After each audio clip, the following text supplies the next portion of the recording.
Basically, so we gonna get straight to this shit. This shit's talking about crocodiles, why they thriving in the shadow of a nuclear plant. I'm gonna see what straight talk.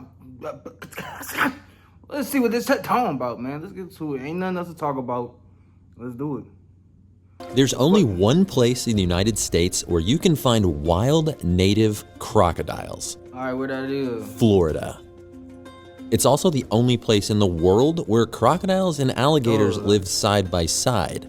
But some of the strangest surprises lie in one of Florida's most unexpected locations. Now that's why y'all Floridians, what the fuck you call a nigga from Florida?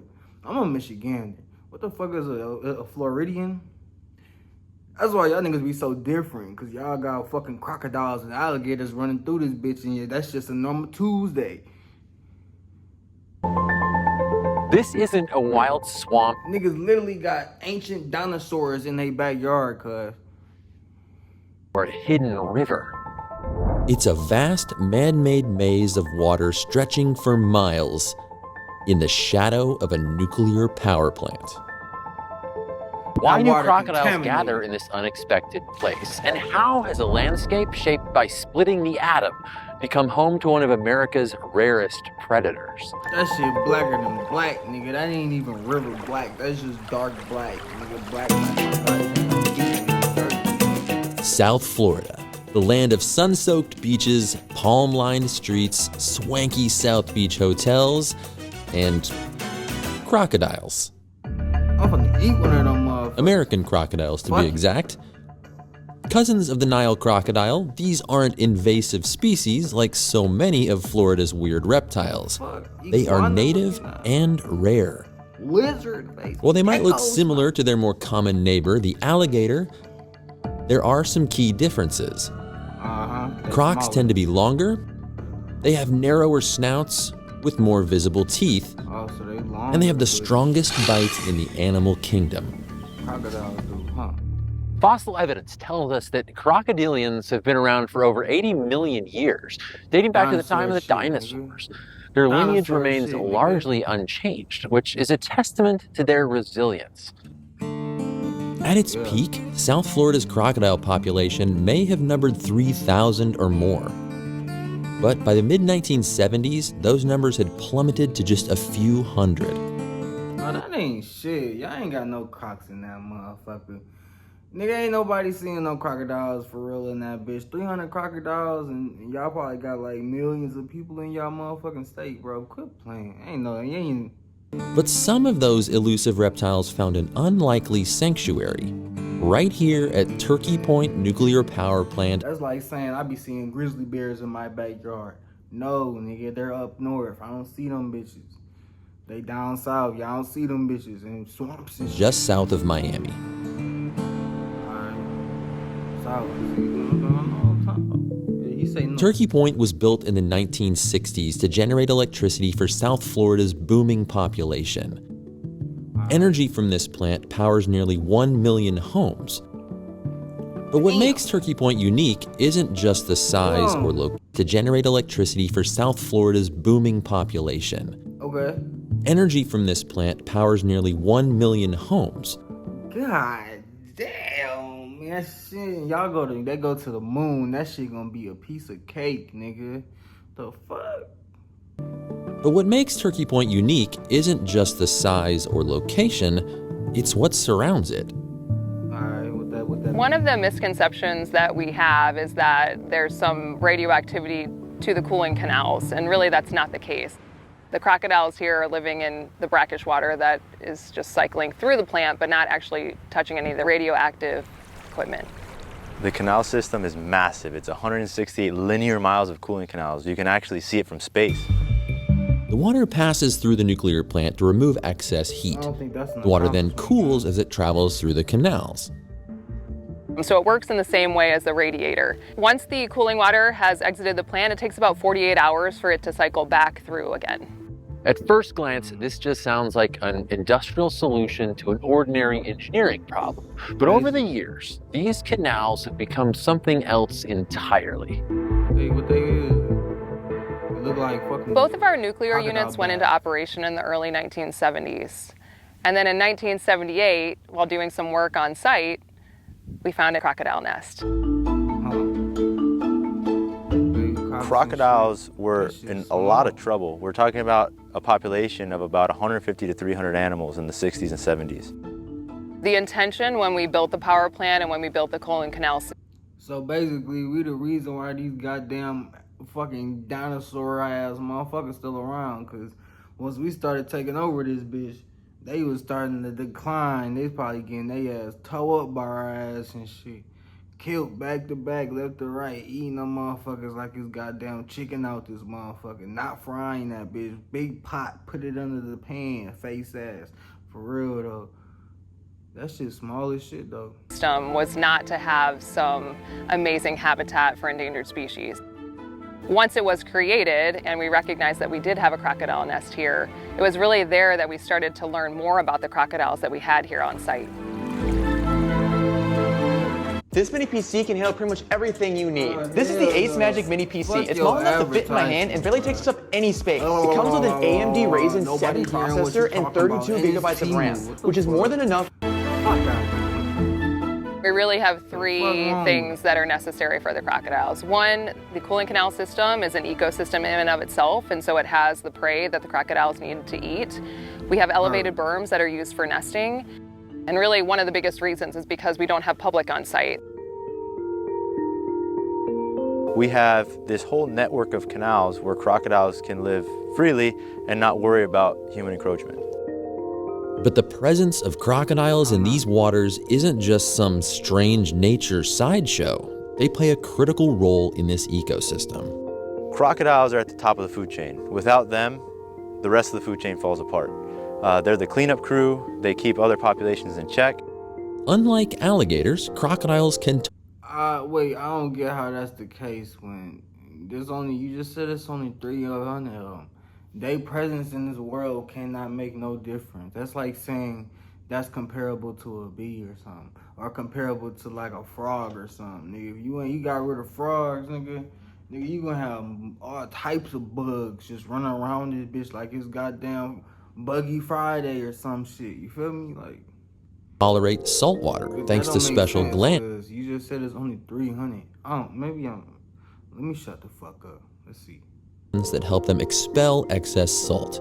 They prefer coastal, brackish, and saltwater habitats, the same habitats where the humans of Florida like to build homes.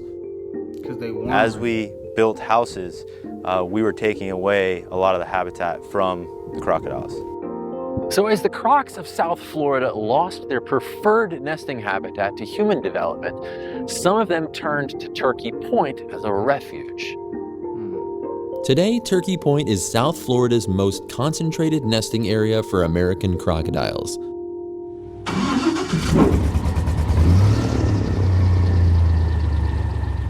Nigga got a boat plane. And we know that thanks to the work of people like Mike Lorette. You got a bang. You got a plane.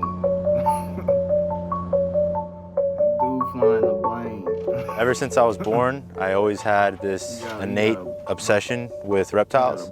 So what bigger and badder reptile than a crocodile? Crocodiles are just extremely intelligent creatures, and we really haven't even scratched the surface of their intelligence. Some of the myths of the American crocodile is that they're these basically bloodthirsty beasts. They're nothing like that. Although they're extremely efficient predators, they're actually very shy by nature. Nigga, I heard that them niggas can go a year without eating, gang. A year. That's day after day after day. Nigga, I be hungry after 12 hours. The fuck? These niggas different. Each year, Mike and his team monitor hundreds of crocodiles here in the canals, tracking their growth. Bro, you not slick, bro. You just going in circles.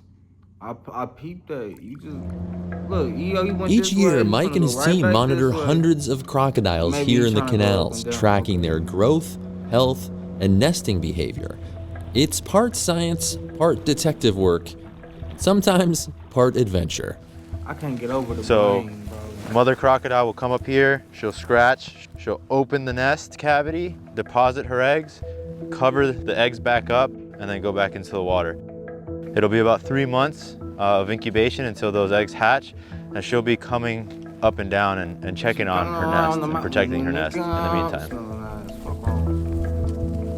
This is actually a nest cavity that has already hatched, and you can see an egg fragment that's left behind. Not too long ago, a whole clutch of little prehistoric hatchlings emerged from this nest. That's an egg. Depending on the size and age of the female, you're looking at anywhere from around 20 to even up to 50 eggs. That's how they still around. Of the 20 to 50 eggs, a very small percentage will survive to adulthood. We have to remember that when they emerge from their eggs, they're these tiny little creatures that are at the bottom of the food chain. They feed pretty much every other predator out there, everything from birds, fish, turtles, even up to crocodiles as well. Crocodiles are actually on the menu for other crocodiles. Oh, bother. As daylight fades, the real action begins. This is when Mike and his team take to the canals, tracking hatchlings and checking on nests. They finna get their ass ate. There's nothing else I'd rather be doing than chasing around crocodiles. Shit. The best time of day to catch them is at night. There's one there, there's one there. Basically, during the day, their camouflage is so good, they're completely hidden from the human sight. But if you go out at night and you wear a headlamp, you can actually see the reflection of their beady red eyes in the darkness of the night. Capturing the hatchling crocodiles allows us to get a really good idea of the health of the animals here on site. Healthy hatchlings means healthy population. Nice. New one. It's important to capture the crocodiles when they're really young because every minute that they're out there, they're learning more. They're extremely intelligent. So why would you capture them? Catching early? hatchlings is delicate work. Each capture must be quick and careful to ensure the crocodiles are unharmed. This year, we actually caught 529 hatchlings, which is the third most hatchlings within the history of the bag. He said, put it in the bag. Put it in. This nigga gonna put. Hold on, that can't be humane, cuz. And then you just gonna do it all natural, like you can't just get it in a little crocodile cage or something. This nigga gonna get a bag. He got a goddamn pillowcase and say, yeah, we gonna put the crocodiles in this pillowcase and we good. Like they can't chew through that shit. Hold on, let's go back. Are unharmed. This year, we actually caught 529 hatchlings. Bag. Oh hell no! And then you gonna put it inside the gang. These humans is crazy. I ain't no human. I'm from a different planet. I ain't. You niggas gonna put it in a bag is crazy. Like that's normal Tuesday. I'm gonna get to work, guys. Let's kidnap these crocodiles. Let's kidnap them. Let's go. The fuck? Which is the third most hatchlings within the history of the program. Can you still help me if I don't have all my tax documents together? I'm missing a lot of things. The short answer is 100%. You don't have to have everything completely organized. Nope. What's wrong with you, nigga? I'm still here. After we catch the hatchlings, we take them back to the lab for processing. Our federal permit allows us up to 5 days to process these hatchlings, but it's always our goal to get them back to the wild as quickly as possible. Hurry your ass up then. Here in the lab, every hatchling collected in the field becomes a vital piece of the conservation puzzle. Yeah. We take a series of measurements such as snout to vent length, total length, head length, tail girth. All of these measurements will teach us about the health of the American crocodile. Each individual croc gets 2 forms of identification, one being a pit tag, which is the size of a grain of rice, and it has a unique identification number. It's the same pit tag that you would put to identify a pet cat or dog. So we actually inject that into the base of the tail. The secondary form of identification is actually clipping their scutes so that there is a visual form of identification that we can actually use to identify them without putting our hands on them. Over the years, the scientists have tagged over 10,000 individuals, creating one of the most comprehensive data sets for any reptile species in the world. You know, I'm into science, you feel me? And I want to take astronomy. I want to get a master's in that because I want to go inside of laboratory, all right? And I want to do that because I love science. But you niggas, y'all experiments is kind of odd. Like I get that you want to track these crocodiles and you see them grow and make sure they, but it's like, bro, it just makes it go. It just lets me know that this is just a simulation inside of a simulation inside of a simulation inside of a yeah. Crocodiles actually have the ability to cover a lot of ground in a little bit of time. So every time we catch the crocodile, we're actually be able to compare the new data to the old data of when we caught it initially, find out how far they've moved, how much they've grown over time. So we have had crocodiles that have hatched here that have actually popped up in golf courses in Tampa. But the ultimate goal with these little cuties... How the fuck them little motherfuckers going all the way over the cat? I call that bitch with the hat on, nigga. How? Prove it to me. That's all I ask. Is to get them back into the wild where they can grow and contribute to the recovery of their species.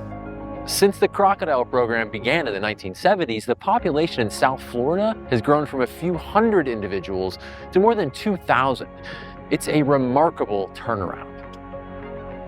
Turkey Point is a conservation success story, a testament to the surprising ways that industry and nature can coexist.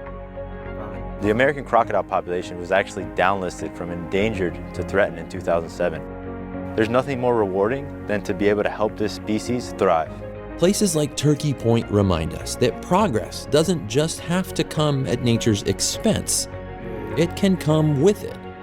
It just takes a little energy to get things started. So that is crazy to think about, like, on some real shit. With this video being said, like, with them saying what they said, is basically letting me know that the damn crocodiles will probably be dead as fuck right now, extinct, if you will, right now, if they didn't intervene. You know, I like to criticize, but at the same time, you know, you gotta give kudos to them scientists that took initiative in the 70s, because where the dodo bird? That nigga gone, gang. You will never see that bitch. But you heard about the dire wolf, though. Hey, I'm into all that shit. I need to, let me know in the comments what we doing next, because honestly, we finna go crazy. Like I said in my last, we finna drop every fucking day.